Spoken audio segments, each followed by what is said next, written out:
Hi, welcome to Storytime with Angel. You're getting the old lady turtleneck and cardigan today because it's dark and cold in here. You can kind of see Santa behind me. We're setting up Christmas today, so yeah, December. Today we're going to have a reading from a book by Blaine Arden, and this is a male fantasy called The Fifth Son. This is one of those covers. The book has one of those covers that when you see it, the cover alone is going to make you want to buy the book. It is so gorgeous. This is a cover by Simone, and there are 5 black and white illustrations as well in the book by, and let me get this right, Yona Goya.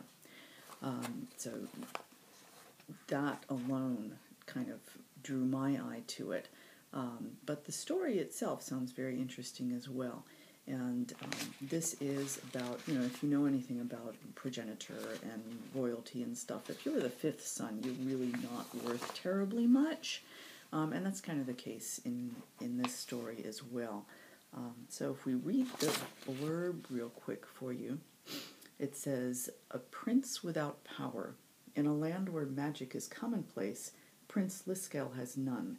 He can't command spells, he has never been taught to fight, and as the 5th son of the king, he will never rule. Everyone believes he's a weakling, most of all himself. Powerlessness is Liskel's problem and his pleasure. In his secret fantasies, the prince dreams of nothing more than finding himself helpless at another man's hands, particularly the hands of Captain Arif of the Guards.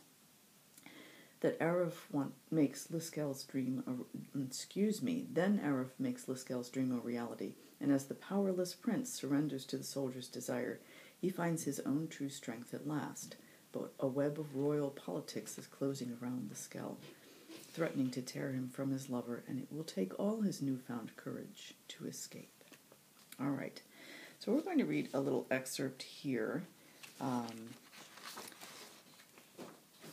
which is in the first chapter, where Liskel, after he's been caught off the grounds alone when he was supposed to have a guard with him, and he has for quite a while been drawn by the image of Captain Arif holding his shooter, which is actually a conductor for magic.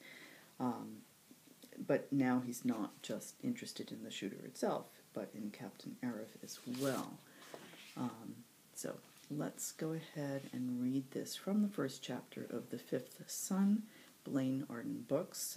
Obviously, I'll have the cover in the blog for you, and the buy links available at all the usual suspects. All right. Pardon me while I find my excerpt. Here we go. Holding my fists in front of me, ignoring the sweat trickling down my neck and forehead, I moved around the dummy, balancing on the balls of my feet. I kept my eye on it, pretending it was attacking me, and I needed one good hit to knock it down. I struck out with my right, quickly following it with my left, keeping my balance as I fell into a rhythm. Left, right, left, left, right, left, right, right. I pushed all my frustration into it as I hit the dummy again and again. Captain Arif had not told Father about me sneaking off grounds, and I had heard no rumors amongst the soldiers either. I didn't know whether to be thankful or frustrated. Still, I had played it safe and barely left the castle grounds all week. Well, not without Nea and not after dark. And now I was itching to be alone again, to be free from being guarded. Which was why I stretched my morning workout as far as I could, while Nea dutifully stood outside the door of the training hall. It felt so good to hit the dummy. Some days I even pretended it was Captain Arif, although hitting him was the last thing I really wanted to do. I lost a beat as I thought about how I'd brought myself off almost every night this past week, fantasizing about Captain Arif.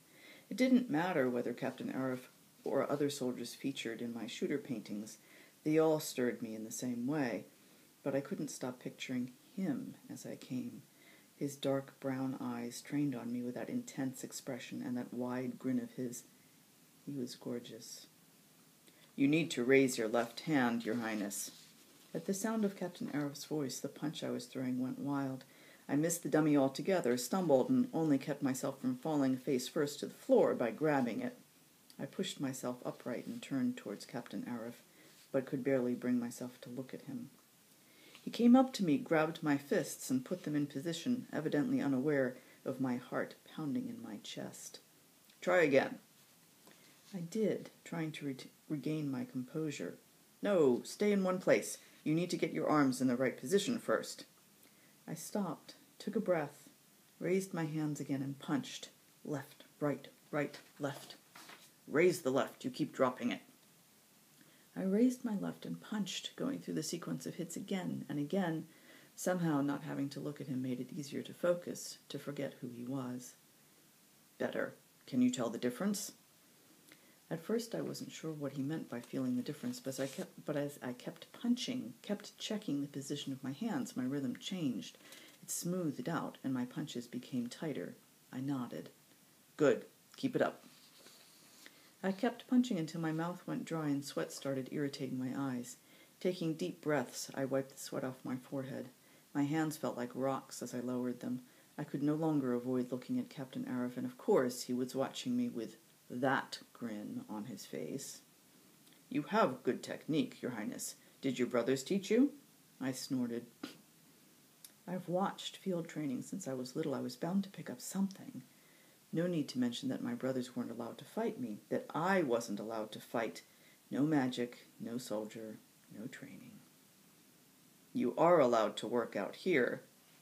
"Yes, never with a sparring partner, though. My parents didn't want me to get hurt." Captain Arif frowned, but said nothing. He looked as sweaty as I felt. He must have just finished his morning training. "Did you need anything?" I asked. Watching a droplet trickle down the side of his face, I wanted to lick it off. I looked away. "Go take a shower. You don't have much time before the company arrives," he said and turned to leave. "Good work, Your Highness." Compliments from Captain Arif. I must not be too bad at this. Or was he just indulging me? I hurried into the shower, letting the water soothe my sore muscles and calm my mind, if only enough to stop me from doing something stupid like jacking off in the communal showers. Fortunately, no one stopped me from taking refuge in my gallery to do just that. I sank down on the bench, naked, and took the shooter from its hiding place underneath. It did nothing for me. My palms didn't go sweaty when I held it. My cock stayed soft and my breathing never changed. I remember how thrilled I had been the day I managed to get my hands on it. Someone had thrown it away, broken beyond repair. I couldn't make it work even if it wasn't broken, so that hadn't mattered. I had been convinced that even a broken shooter would soothe my dreams, my desires, but possessing one just wasn't the same. It would never be the same. Still, I couldn't resist trailing it over my chest, my stomach, and the insides of my legs as I pleasured myself, staring at Captain Arif in the paintings, the sketches, old and new. I had moved them all to one side now, wanting to see only him aiming his shooter at me. He never was, of course, but I was good at pretending. Good enough that my muscles tensed under the influence of an imaginary stunning spell, and I only had to close my eyes to imagine the accompanying whiff of magic lingering in the humid air of my gallery. I came too fast, too soon, leaving me empty and unsatisfied. This would not do. Not anymore. All right. So that's from The Fifth Son by Blaine Arden, from Blaine Arden Books. With that lovely, lovely cover we're going to have down below for you, along with the bylinks. This looks like a really fabulous read. Go check it out. We'll be back on Thursday with another reading for you, and I will see you then. Thanks for coming. Thanks for listening.